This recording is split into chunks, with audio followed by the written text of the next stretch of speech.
Here's the issue, though, is that YouTube, unfortunately, has set up a tiered system. So they have authoritative news, and then they have what's called borderline content.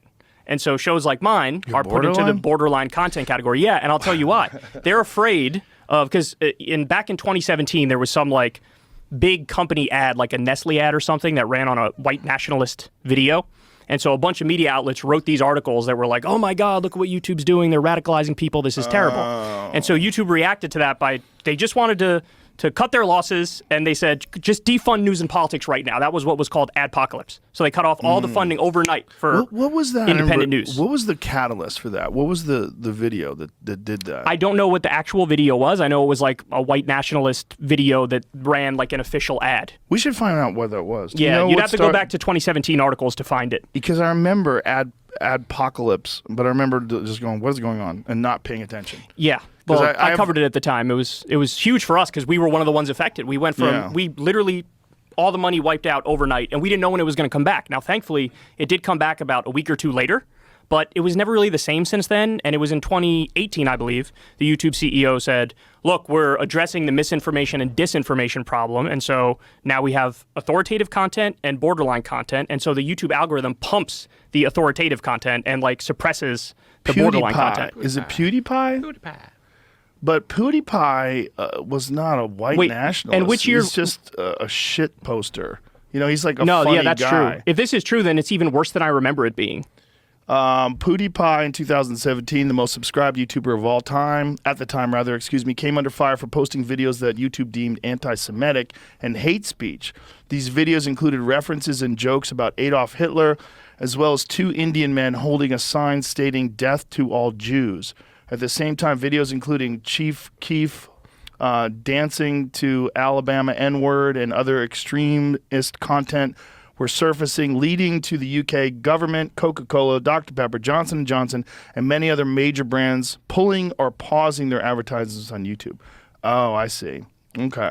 Yeah, so they rolled out this whole system to deal with this, and they end up suppressing us, you know, and basically putting us in league with stuff like that. Yeah. So, you know, is weird. It's a struggle. It is a struggle because we were growing at a tremendous clip. Yeah. And then basically overnight, it's like they flipped a switch in the algorithm and boom. Now, the issue is with recommendations. So now, if you're already subscribed to me, you're going to see a bunch of my stuff pop up. If you're not subscribed to me, it is very unlikely you're going to get one of my videos pop up in the recommended algorithm. So you can't really grow when that's the case. You're just basically keeping your fan base. So the way you grow is doing other people's podcasts and getting people from their fan base to come to you, like Patrick Bet David. Well, not even that. It used to be if you typed in whatever news thing you were interested in, one of the top videos could be a secular talk video.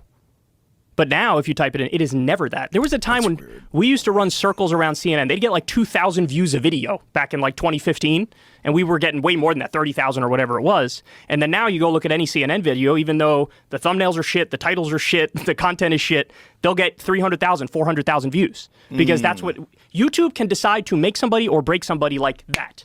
Just by tweaking the algorithm. If they decided, hey, what if once every 6 months we put a secular talk video on the front page of YouTube, that would immediately like double the size of my audience. It's interesting. I wonder how much they think about that impact. And I wonder if they just look at it in terms of like bottom line, making money. That's what it is. Yeah. They're scared of advertisers running away. And look, they don't know what I'm going to say. Right. They don't know what I'm going to say. For all they know, I'm going to come out tomorrow and say, I think the flat earth theory is real. And then it's like, okay, boom, scandal. Then they suppress me even more, right? But they don't know that there's a body of work there. I put my record up against anybody else's in terms of giving the facts and the information. And then I give my take on it, of course. But the facts and the information comes first. And they just throw us in league with the borderline content. And they say, look, he's not reputable because he's not with a major media outlet. And of course, the irony is, all these major media outlets have made horrendous mistakes over the years. Not being kind by calling them mistakes. Like these are the people who cheerleaded us into the war in Iraq. Exactly. And they don't get docked in the algorithm if they do something that's incorrect. Did you see the conversation that I had with Jan Werner about that? I did not know. Yeah, there was the exact same thing where he was talking about that the government should be regulating the internet. That's crazy. And I was like, that's what crazy. Are you talking that's about? That's anti-First Amendment. That's like the very first thing in the Constitution. He just has this idea of the government, and by government he means left-wing government only, that they're going to be altruistic and they're going to look at it the right way and do the right thing. I'm like, what are you saying? I'm like, these are the same people that brought us into into the Iraq war under false pretenses. He's like, no, that was politicians. I go, that's the government. The government is politicians. Well, we need better politicians. Like, no. No, you need people to be able to sort this shit out. And it's going to be messy. That's the thing. It is going to be messy, yeah. They want it to be not messy. There's no way. There's no way. Right. You got to accept the fact that it's going to be messy. Who's going to watch the Watchmen is the old saying. Yes, so like you set up this like, this overlord group that gets to determine everything. But it's like, what about when they're wrong? And they're going to be wrong from time to time, because sometimes the conventional wisdom ends up being wrong. Sometimes it ends up being right. But you don't know. You have to, like you said, it's going to be messy. You got to try to figure it out. And anybody putting their thumb on the scale and trying to change the outcome by, fiat from above, that's not the way it's supposed to work. Right, and it's not just that their conventional wisdom is going to be wrong. It's that they're being fed propaganda. Absolutely. And they're disseminating it. Absolutely. Ad hoc, with no questioning it whatsoever, no pretense, no worry. Yeah, they have they have a lot of sources inside the FBI and the CIA, and if the government comes out with their official line, they just write it up like little stenographers. Right. They're stenographers. They're not journalists. They're not reporters. You're supposed to fact check them too. Somebody in the CIA says something, you still got to say, hey, is it right or is it wrong? One of the best examples of that is the Twitter files. You see no coverage of this on CNN. No coverage of this astounding collusion between intelligence agencies and a social media network to suppress accurate information that would harm the political party that's in power, which is fucking wild. It's wild that the news isn't covering this, because, like, arguably, that's as big a scandal as Watergate. It's as big a scandal as any other times in the past where we've found that there's been some really shady shit going on that would change the way people would see a narrative. Remember when you had Mark Zuckerberg on?